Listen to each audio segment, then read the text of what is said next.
कबीर कहते थे कि ऐसी करनी कर चलो, हम हंसें जग रोए।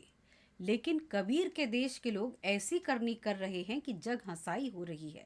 बच्चों, युवाओं और परिवारों की सहायता करने वाली सरकारी संस्थाओं को नियंत्रित करने वाली मिनिस्ट्री फॉर चिल्ड्रन औरंगा तामारीकी को $2 मिलियन से ज्यादा का चूना लगाया नेहा शर्मा और उनके पति अमनदीप शर्मा ने।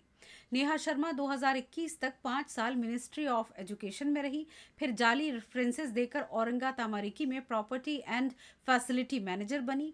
लगा यही सबको कि मेहनती और ईमानदार हैं।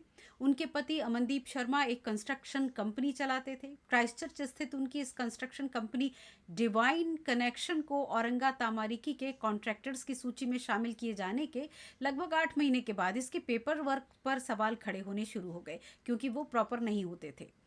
नेहा ने अपने वैवाहिक रिश्ते को छुपाते हुए अमनदीप को ऐसे जॉब्स भी दिलवाए जो दूसरी कंपनियों द्वारा किए जा सकते थे। 2 मिलियन यहां से झटक लेने के बाद नेहा ने 21 दिसंबर को न्यूजीलैंड ट्रांसपोर्ट एजेंसी वाका कोताही ज्वाइन कर ली। लेकिन तब तक सब कुछ संदेह के घेरे में आ चुका था। सीरियस फ्रॉड ऑफिस द्वारा जब छापा मारा गया तो उनके पास 3 प्रॉपर्टीज, 3 कारें थी और $800,000 बैंक में था। इस छापे के कुछ ही दिनों के बाद उन्होंने बिजनेस क्लास की 2 टिकट्स बुक कराई चेन्नई के लिए सिंगापुर एयरलाइंस से। बैंक के पैसे भारत में अलग अलग 7 अकाउंट्स में ट्रांसफर कर दिए। प्रॉपर्टी और कार बेचने का प्रयास किया, लेकिन हाईकोर्ट ने तब तक इस पर रोक लगा दी।